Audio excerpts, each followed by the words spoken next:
Okay, so have you ever felt like you're stuck on that hamster wheel of stress? Like you're just reacting to whatever life throws at you instead of like actually living? We've all been there, right?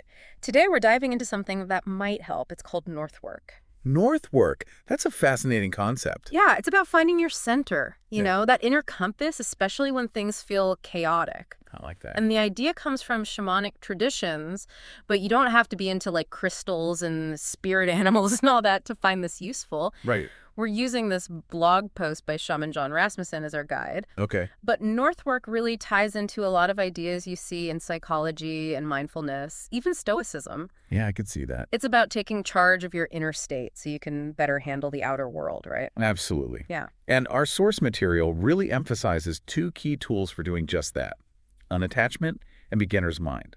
Okay, so before we get too far, let's define those terms. Yeah. Unattachment. Yeah. It's not about ignoring your feelings or becoming some emotionless robot. It's more about, how would you explain it? Think of it like this. You're watching a movie, and it's a real tearjerker, Yeah. right? You feel all those emotions. Maybe you even cry. But somewhere in the back of your mind, it's not your tragedy. You're able to experience it without getting totally swept away. Right. So it's not about denying what you're feeling. It's about creating some space between you and the emotion. Exactly. And that space, that ability to observe without getting totally consumed, is where you find more freedom to choose how you respond. Okay, that makes sense. Now, what about beginner's mind? I feel like I kind of get it, but can you give us an example of what that looks like in real life? Um, think about a recurring argument you have, Mm-hmm. maybe with a partner or a coworker. You know, the one where you both say the same things and get frustrated and nothing changes. Oh, yeah. Next time it happens, try approaching it as if you've never had this fight before. Mm. What do you notice? What shifts? That's interesting. So it's about dropping those pre-programmed reactions and seeing the situation with fresh eyes, right? Exactly. But how does that tie into Northwork? Is this all just about like feeling better? What's the bigger picture here? Well, Rasmussen talks about this idea of transcend and include. It's about rising above the drama, the attachments, but still being present in your daily life. Yeah. It's about being in the world, but not totally of it. Okay, I think I'm starting to get it. But Rasmussen also talks about how we can get thrown across the wheel to the south if we neglect our Northwork. Right. What exactly does that mean? It sounds kind of intense. He's talking about those dark places we get stuck in, those Yeah. patterns of thought and behavior where we keep repeating the same mistakes and getting hurt again and feeling powerless. Uh-huh. It's like, when you skip stretching and then you suddenly pull a muscle. Ouch. Yeah, I definitely know that feeling. Yeah. And I guess it's worse because you could have prevented it. Exactly. So neglecting Northwork is like skipping our mental and emotional stretches. Exactly. And we all know how much a pulled muscle can sideline us. But if we keep up with our stretches, those bumps in the road might not feel so jarring. So it's not about avoiding the tough stuff entirely. It's about having the tools to handle it when it inevitably comes up. Okay. I'm on board with that.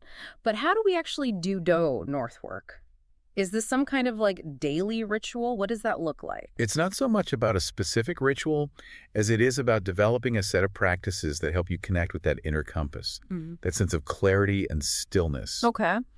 Rasmussen talks about his own practice, including meditation, which, Yeah. isn't for everyone. Yeah, I have to admit, when I think of meditation, I picture like monks on a mountaintop. Right. And that's not really my vibe. Right. And it doesn't have to be that way. There are tons of different approaches to meditation these days. There are apps and guided meditations, even meditations specifically designed for stress relief or cultivating a beginner's mind. That's good to know. Yeah. So it's about finding what resonates with you, what helps you create that space to just be. But I'm guessing Northwork goes beyond just meditation, right? Absolutely. Yeah. It can be anything that helps you get out of your head and into your body, into the present moment. Spending time in nature, listening to music, journaling, even just taking a few deep breaths. These can all be powerful Northwork practices. Okay, that makes it a lot more approachable. But how do we know if it's actually working? I mean, how does Northwork actually change things? That's where Rasmussen's analogy of the master actor comes in. Think about somebody who can fully embody a role, feel those emotions, but also knows it's a performance. They don't get lost in it. They have a degree of separation, a conscious awareness of what's going on. So we're aiming to become masters of our own inner theater.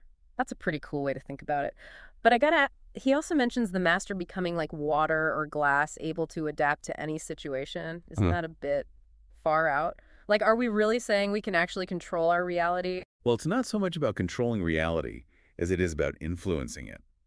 And this is where it gets really interesting.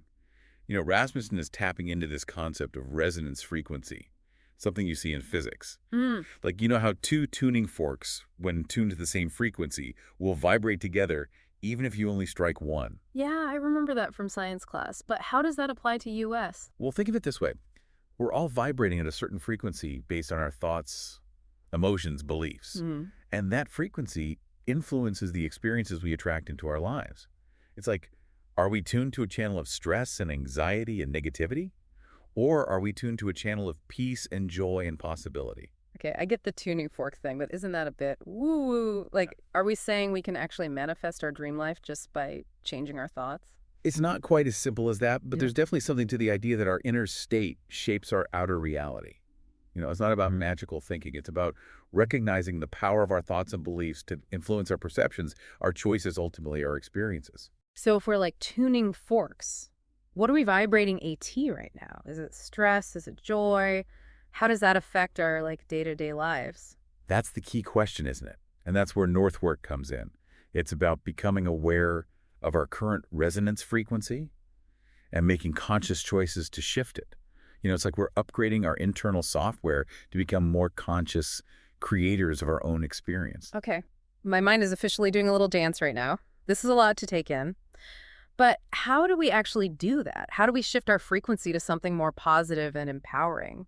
Well, if we think back to Rasmussen's blog post, he emphasizes the importance of having a set of practices ready for when life gets overwhelming. It's about creating those intermissions, those moments of pause and recalibration so we don't get swept away by the chaos. Right, like those intermissions he was talking about. So what kind of practices are we talking about here? Give us some examples. It can be anything that helps you connect with that sense of stillness and clarity. Meditation is a classic example, even if it's just taking a few deep breaths to reconnect with yourself. And it doesn't have to be all serious and monk-like. There are tons of guided meditations out there these days, some even specifically designed for stress relief or cultivating a beginner's mind. And I'm guessing it's not a one-size-fits-all approach, right? Like what works for me might not work for someone else. Absolutely. It's about experimenting and finding what resonates with you, what helps you access that sense of inner peace and clarity. It could be spending time in nature, listening to calming music, journaling, practicing yoga, really anything that helps you step out of the mental whirlwind and reconnect with yourself. So it's about finding what helps you hit the pause button on those mental movies that are playing on repeat in our heads, right? Exactly. Once you become aware of those thought patterns, you can start to challenge them. Mm. Ask yourself, is this thought helpful? Is it true? Is it serving me? And then what? Do we just try to like, poof, make them disappear? Not necessarily. It's more about shifting your focus. Instead of dwelling on those negative thoughts, try redirecting your attention to something more positive or empowering.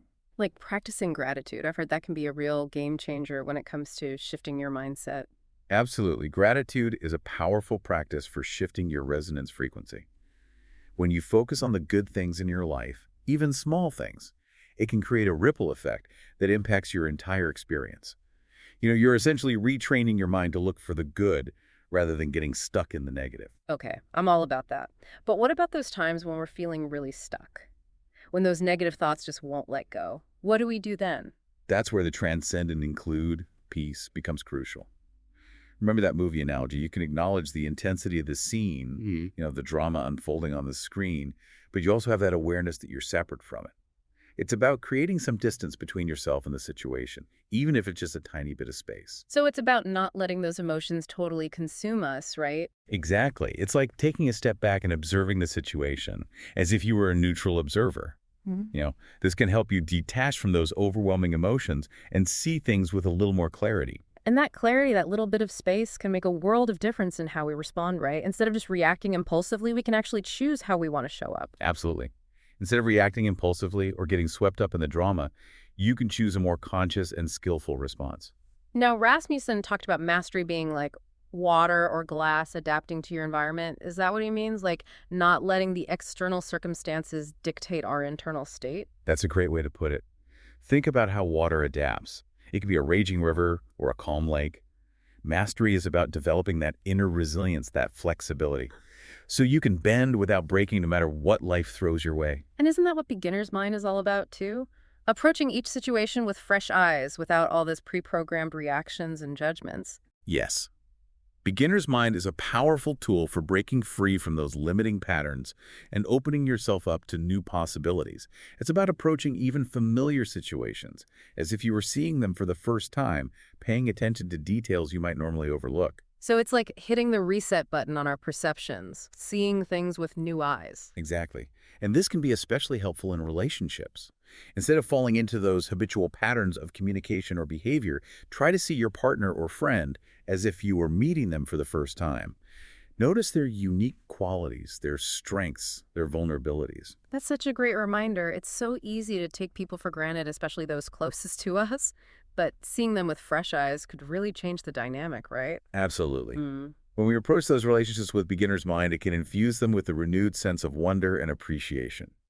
It's like we're constantly recalibrating our resonance frequency to align with a more peaceful and empowered state, even amidst the chaos. This is all starting to make so much sense. But I have to admit, it also sounds like a lot of work.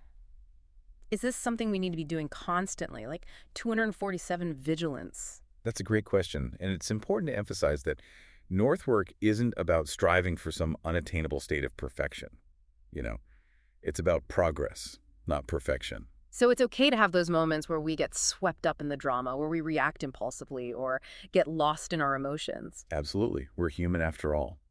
The key is to notice when it's happening and gently guide ourselves back to that place of awareness. And to have compassion for ourselves when we inevitably fall short. Exactly. Yep. Self-compassion is essential. It's All right. not about beating ourselves up for not being perfect. It's about treating ourselves with kindness and understanding as we navigate this journey. This is really resonating with me. I think sometimes we get so caught up in the idea of fixing ourselves that we forget to simply accept ourselves as we are imperfections and all. And that acceptance, that self-love can be incredibly liberating. It frees up so much energy that we Yeah. can then channel into growth and transformation. So North work isn't just about navigating challenging times. It's also about cultivating a deeper sense of self-acceptance and self-love. That's a beautiful way to put it. It's about embracing our wholeness, both the light and the shadow. Now, this brings us back to Rasmussen's description of the master, the one who's like water or glass, able to adapt to any situation. How do we cultivate that level of mastery? Is it even possible for us mere mortals? That's where the idea of resonance frequency comes back into play. Remember how we talked about our energy influencing our experiences? Well, the master has learned to consciously cultivate a resonance frequency that aligns with peace, clarity, and power, regardless of what's happening around them. So it's like they've become masters of their internal state, their internal weather. Exactly. And while it might seem like a lofty goal, it's actually something we can all work towards. It starts with becoming aware of our current resonance frequency. What kind of energy are we putting out into the world? That's a powerful question. And how do we even begin to assess that? It starts with paying attention to our thoughts, emotions, and behaviors. What are we focusing on? What kind of stories are we telling ourselves? How do we react to challenges? So it's about becoming more mindful of our internal dialogue and our habitual patterns. Exactly. And once we have that awareness, we can start to make conscious choices about how we want to shift our energy. And this is where those North work practices come in handy, right? Meditation, journaling, spending time in nature, all those things can help us cultivate a more positive and empowered resonance frequency. Precisely. It's like we're retraining our minds and bodies to vibrate at a higher frequency, one that aligns with peace, clarity, and joy. Now, this brings me to another point Rasmussen made, that the master never confuses themselves with the roles they are playing in the theater of life. What does he mean by that? He's highlighting the importance of detachment. Remember that movie analogy? We can fully engage with the story with the emotions without getting lost in them. We can play our roles with passion and authenticity, but we also recognize that we are more than those roles. So it's about not taking ourselves too seriously, remembering that we are not our thoughts, our emotions, or even our actions. Exactly. It's about cultivating a sense of playful detachment and awareness that we are the observer, the witness to the unfolding drama of life. And that detachment, that awareness allows us to experience life with more freedom and joy. Precisely. It frees us from the need to control everything, to be perfect, to always be right. We can relax into the present moment and allow life to unfold as it will, knowing that we have the inner resources to navigate whatever comes our way. Wow, that's a powerful image. So, mastering Northwork is ultimately about becoming the conscious director of our own lives, rather than being at the mercy of external circumstances. That's a beautiful way to put it. It's about reclaiming our power and choosing to create a reality that aligns with our deepest values and aspirations. Okay, my mind is officially blown again. This is also inspiring, but I have to admit it also feels a bit overwhelming. Where do we even begin? Well, that's a great question, and it's important to remember that this is a journey, not a destination. Mhm. There's no need to rush or try to do everything at once. Just start with one small practice that resonates with you and commit to doing it consistently. So, baby steps are okay. Absolutely. Maybe it's 5 minutes of meditation each morning or a walk in nature once a week.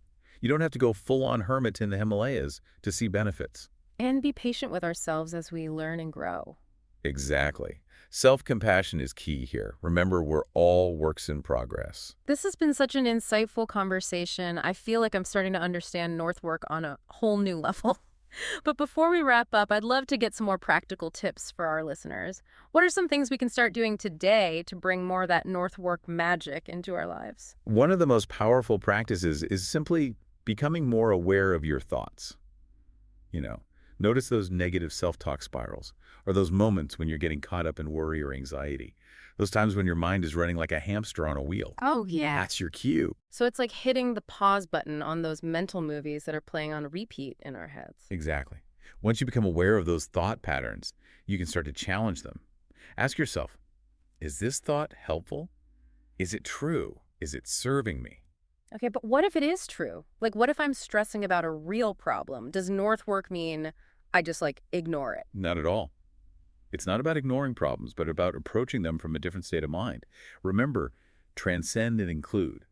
You can acknowledge the problem without letting it totally consume you. So it's about choosing how you want to respond rather than just reacting. Exactly. Instead of dwelling on those negative thoughts, try redirecting your attention to something more positive or empowering. Like practicing gratitude. I've heard that can be a real game changer. Absolutely. Gratitude is a powerful practice for shifting your resonance frequency. When you focus on the good things in your life, even the small things, it can create a ripple effect that impacts your entire experience. You're essentially training your mind to look for the good instead of getting stuck in the negative. That makes a lot of sense. It's like choosing which radio station you want to tune into, right? Do you want to listen to doom and gloom all day or something more uplifting? I love that analogy. Yeah. And another powerful tool is using our senses to ground ourselves in the present moment. If you're feeling overwhelmed, just take a few deep breaths. Notice the sensations in your body, the sounds around you. And it's about bringing ourselves back to the here and now, right? Exactly. It's about interrupting that mental chatter and reconnecting with our physical experience. Okay, I'm definitely going to try that next time I'm feeling stressed. Any other tips for bringing Northwork into our daily lives? Remember how we talked about the importance of creating a supportive environment for yourself? Right, so it's not just about what's going on inside our heads, but also our surroundings. Exactly. This could involve decluttering your physical space, surrounding yourself with inspiring objects, or even just spending time in nature. Think about what helps you feel grounded and centered. So it's about creating a sanctuary, a space where you can recharge and reconnect with yourself. Exactly. And this also applies to the people you surround yourself with. Seek out positive and supportive relationships that uplift and inspire you. That makes so much sense. Our environment and our relationships can have such a profound impact on our energy and our outlook. Absolutely. And when we consciously create a supportive ecosystem for ourselves, it makes it much easier to stay aligned with our Northwork practices. This has been such an incredible deep dive. I feel like I've gained so many valuable insights and practical tools for navigating life's ups and downs. It's been a pleasure exploring these concepts with you. And remember, this is just the beginning. The more you explore these concepts and experiment with different practices, the more empowered you'll become in creating a life that's truly aligned with your deepest values and aspirations. And remember, folks, unattachment doesn't mean checking out of life. It's about engaging with it fully, but from a place of clarity, peace, and conscious choice. Beautifully said. And as you continue on your journey, remember to be patient with yourself, celebrate your progress, and most importantly, have fun along the way. Now, before we sign off, we'd love to leave you with a final thought-provoking question to ponder. If we're all vibrating at a certain frequency, and that frequency influences our experiences, what kind of energy are you putting out into the world right now? How might that be shaping your reality? And what small shifts can you make today to align with the frequency that brings more joy, peace, and fulfillment into your life? We'll leave you to ponder that, deep divers. Thanks for joining us on this fascinating exploration of North work. Until next time, keep diving deep.